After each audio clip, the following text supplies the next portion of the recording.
Tennessee WildCast is live on the air with the latest on hunting, fishing, boating, and all things outdoors. Make welcome your host, drummer and outdoor expert novice, Jason Harmon.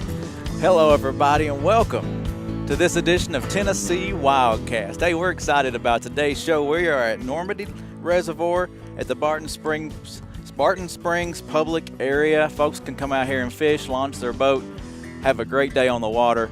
And right behind me is a brand new pier. As you can see, a fishing pier here built by the TWRA. And we got a few guys back here trying to catch some fish. And you may recognize a few of them. Mr. Doug Markham here behind me, Todd St. and Nathan Singer. So they're going to be with us today, and we're going to be chatting about fishing, everything about fishing. So we're excited to have those guys with us. But first, I want to hit a few current events and chat about some things that are going on at the agency that y'all might want to know about or be a part of.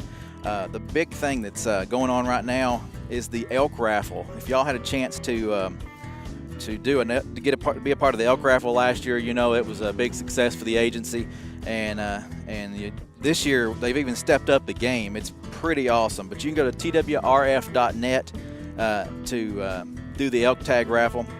It's $20 a chance, or 3 chances for $50, or 10 chances for $100. So $20 a chance, 3 for $50, or 10 for $100.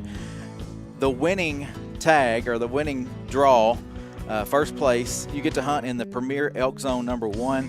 You get a Best of the West mountain scope rifle, a Husqvarna Blue Diamond scope with that, and that's gun is valued like at $8,900. And your chance to be on Best of the West outdoor television series, they will do that for you. So they'll put you on TV. Second place is a 2019 Polaris Ranger. So if you're the second one drawn, $2,500 at Bass Pro for the third place, a 50 caliber night rifle if you're in fourth, and then the fifth place winner or draw from the elk raffle will get a value pack of about $1,100. That's a cooler, backpack type stuff, boots, and more. So go to TWRF.net and get in on the elk raffle.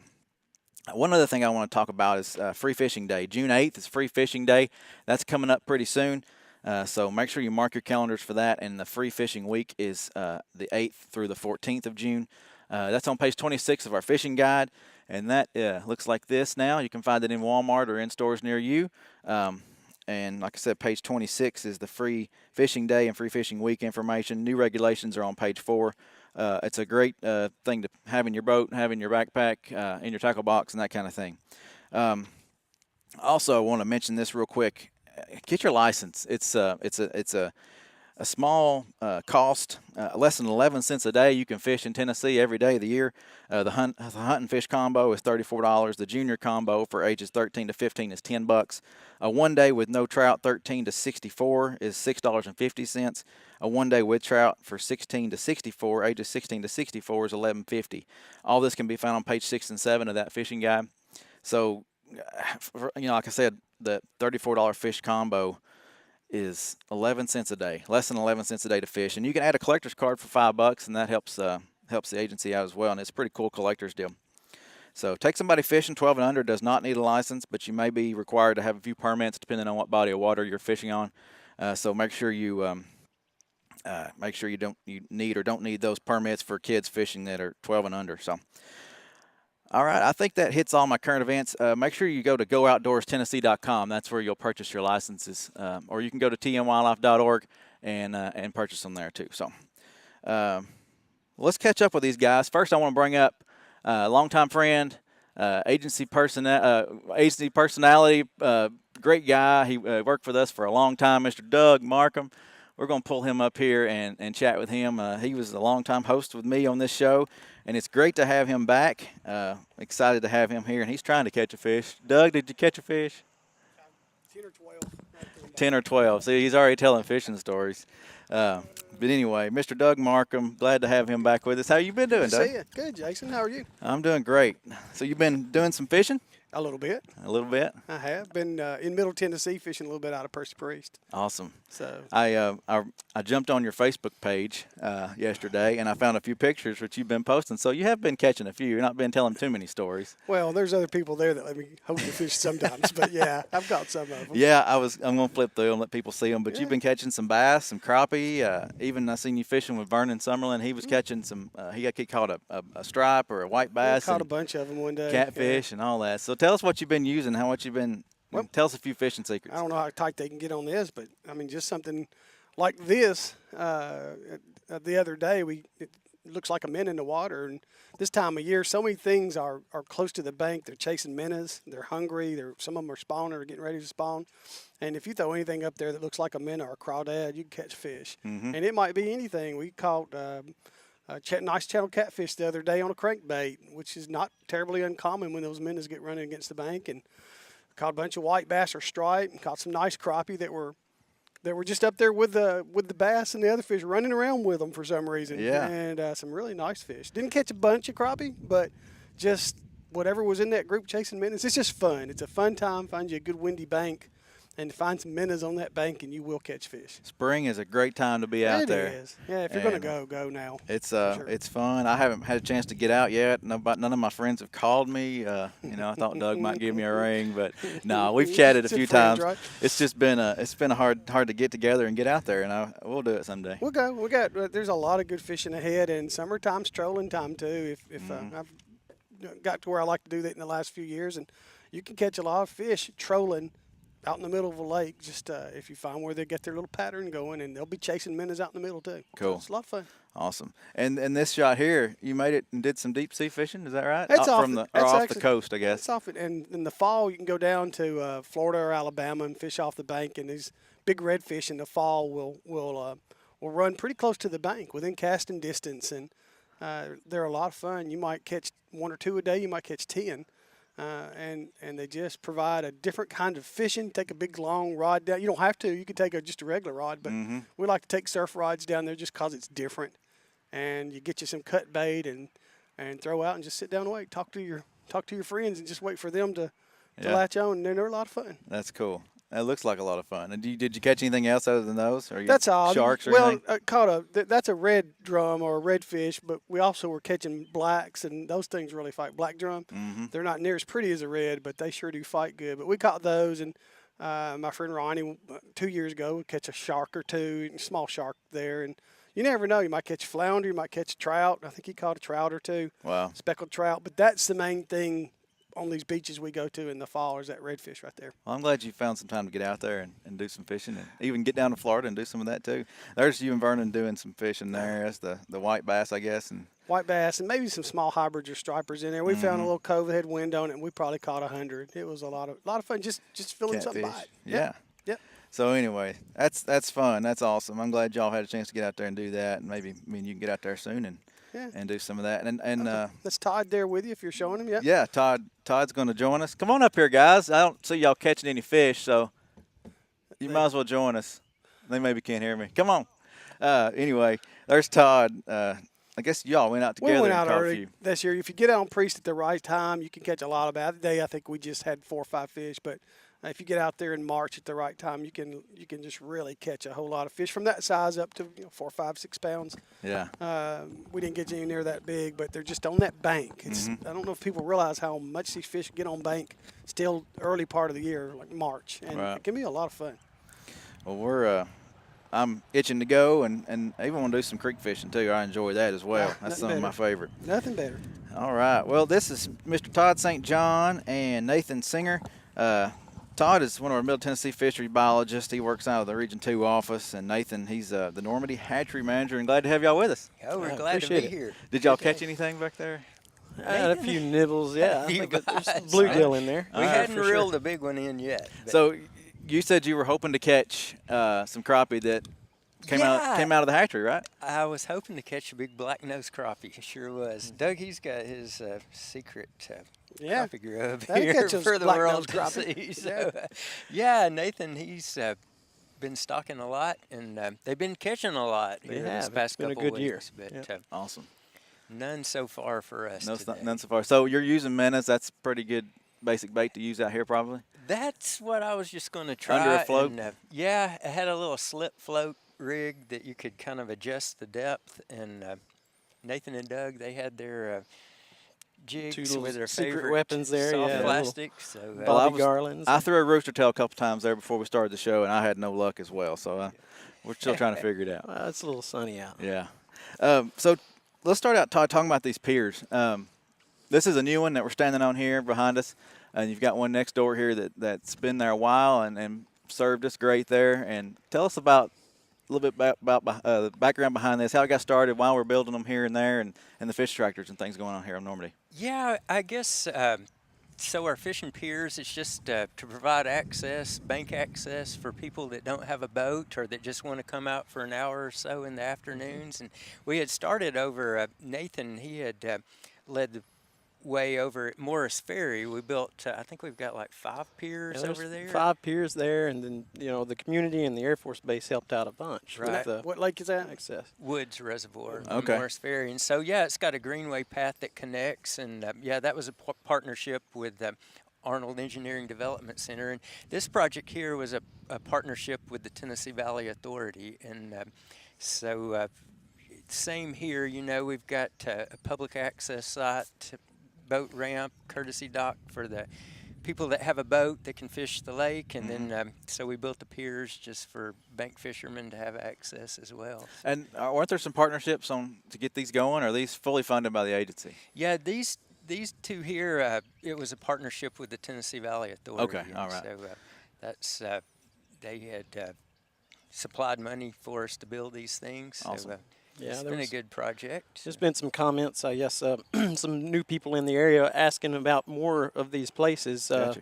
especially I think one gentleman, he would like to bring his dad out, but his dad's not as mobile, and so the handicap access there is really helped. And then we were able to tell him that, there's a really good paved path and access over there at Woods Reservoir. So awesome. Maybe that helped that fella maybe take his dad out and go fishing. Definitely. We've got Bedford Lake, which is about 10 minutes from here, one of our agency-owned lakes, and so we've got 3 fishing piers over there and a lot of developed bank access. So yeah, so we've probably got 9-10 fishing piers in a real close area. So if they're not biting here, you can move over there. Right. There's a lot of opportunities. A lot of opportunities. There's some family fishing lakes in Middle Tennessee and West Tennessee, and those opportunities kind of offer the same thing. You got some piers here and there, and you can launch a boat. Some of them you can't run motors on, but you can at least launch a boat and get out there and troll around. Exactly. We stock catfish, and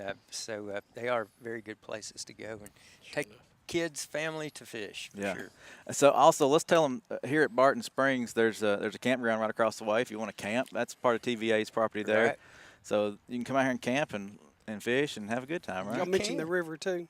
Oh yeah, good. Yeah, the tailwater Normandy Dam is about 3 minutes down the road here, and so we stock trout in the tailwater from November through June, and really good trout fishery. A lot of walleye washed over the dam this winter during the flood events, and they caught a lot of walleye down there. People enjoyed that. Yeah, I don't think it would be a real consistent thing, but the folks that were catching them were pretty tight-lipped about it. Oh, yeah. They were. Secret fishing hole. Keeping their But secrets. the trout's there all the time, right? The trout are there all the time, and really nice ones. We were seeing 14, 15 inches pretty regular in there. Wow.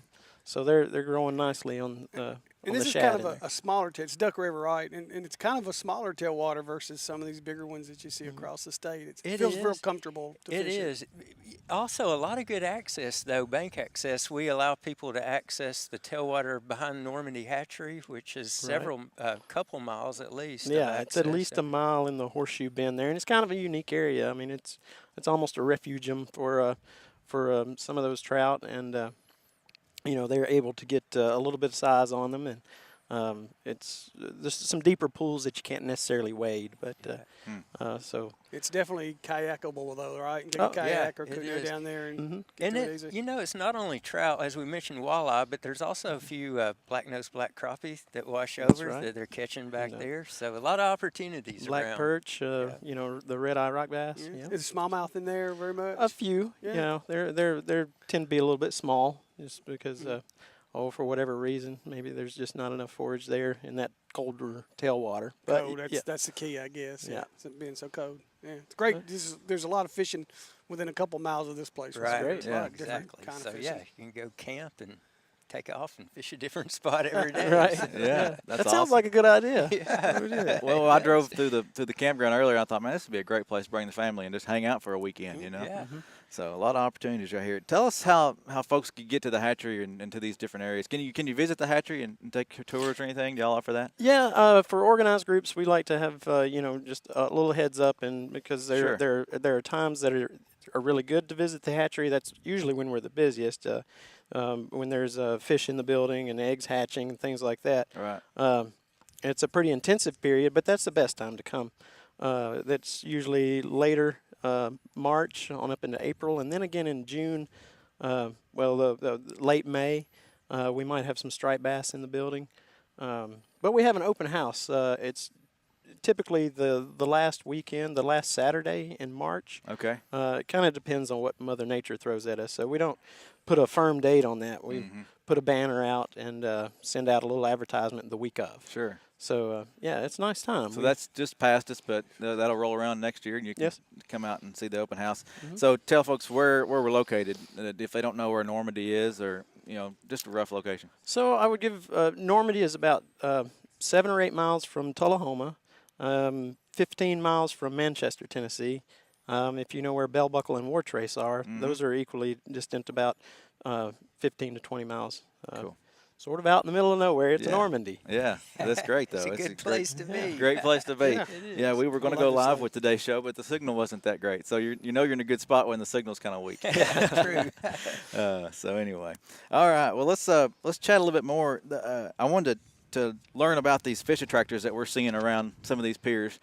Did we put those in? Who puts those in, and how's that work? We did put them in, and they're pretty diverse. We've got a lot of different structures here. We've got some Let me hold that for you. brush piles that are just some treetops, cedar trees that we've piled up to kind of attract fish. Gotcha. We've got River cane. river cane that we've stuck in the bottom and kind of anchored so that it sticks up through the water column. And then we've got the corrugated pipe structures that we've been building a lot, and we place them underneath the piers so that the fish will be drawn into them. Oh, and, wow.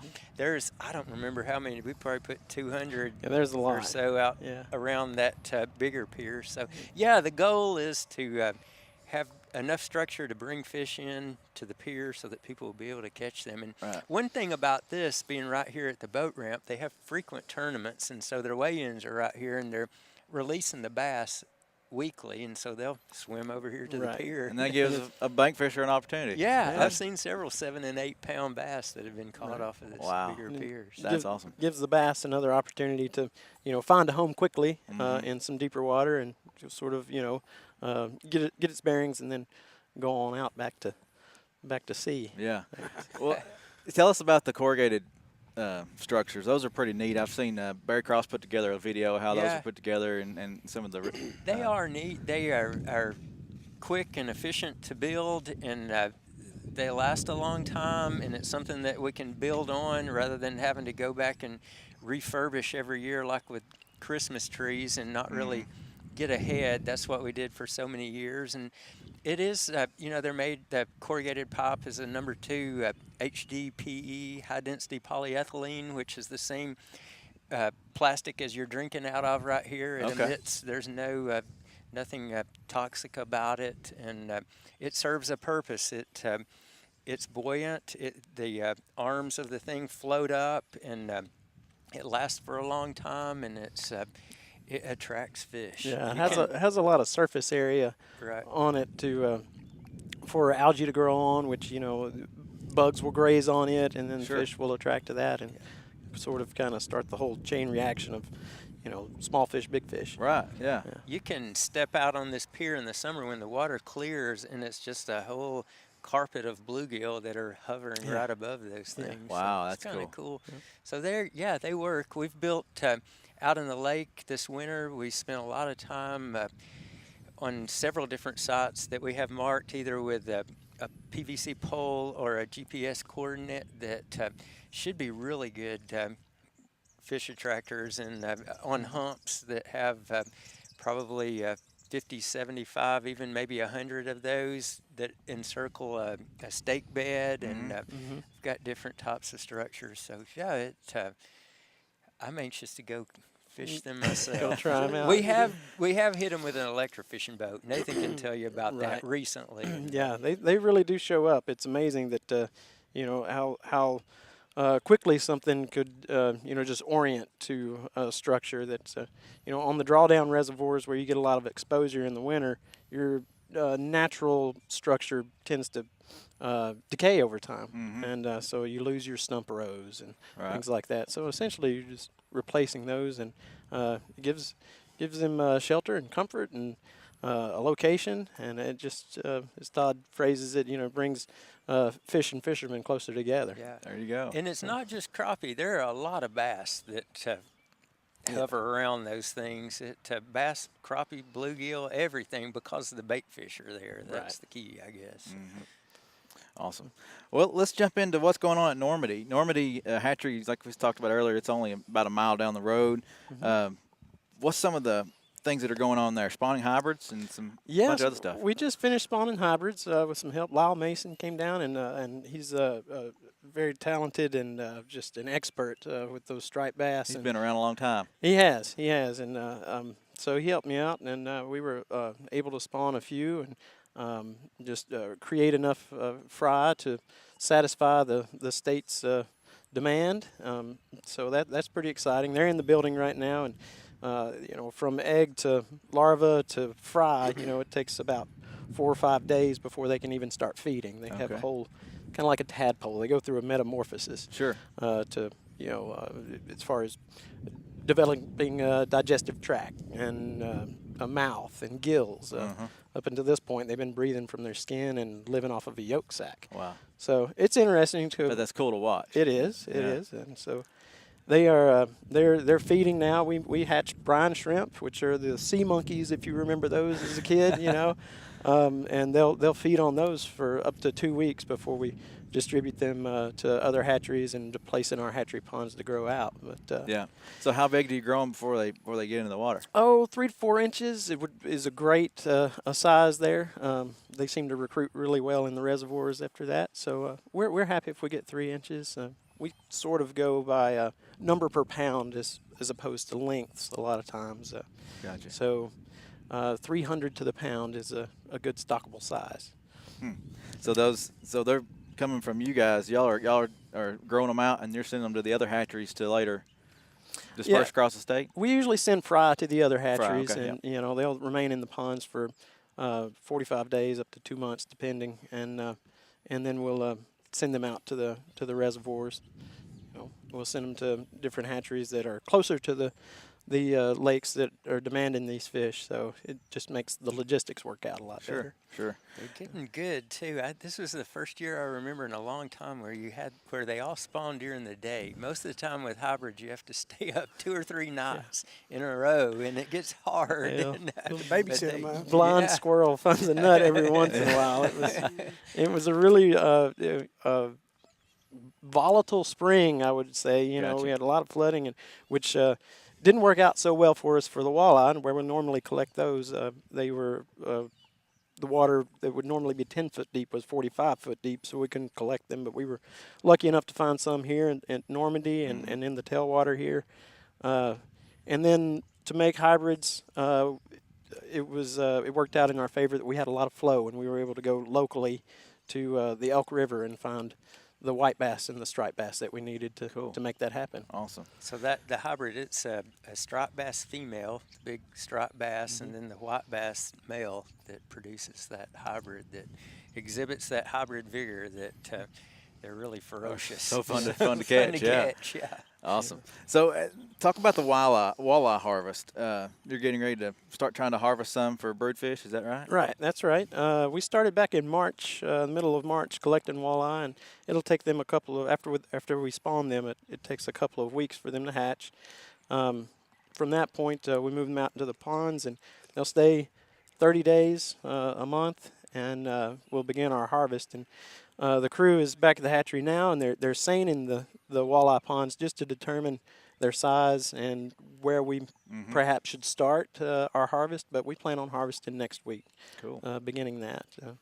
And that will carry on for a couple of weeks until we'll get those fingerlings out, in which they'll be 2.5, 3 inches, hopefully. Yeah. And then we'll drain and clear those ponds, start them back up, and then put our striped bass fry in there. And our crappie are spawning out there at this time as well. Well, they're already finished spawning, but we'll then move the crappie fry off of the brood ponds and redistribute them into the walleye ponds that were walleye ponds. So we plant 2 crops on the field every year.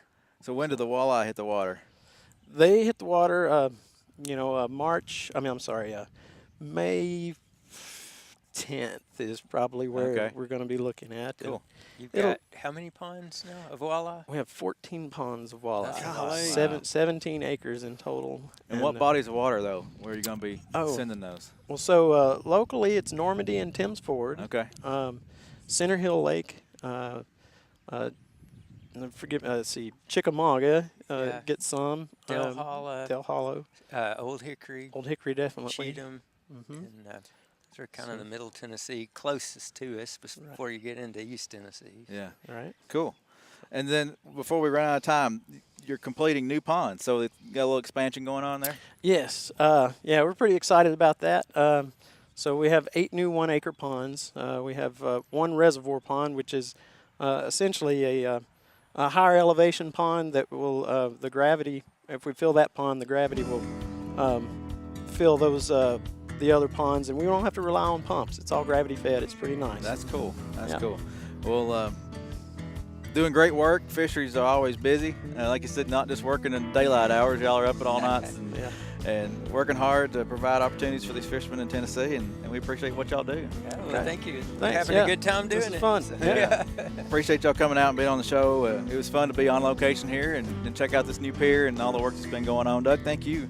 Good seeing you, Jason. Doing a good job. Thank you. Good job. I guess you're tuning in each week, catching up on everything, right? That's how I learned to fish. Not from me. I'm learning from you.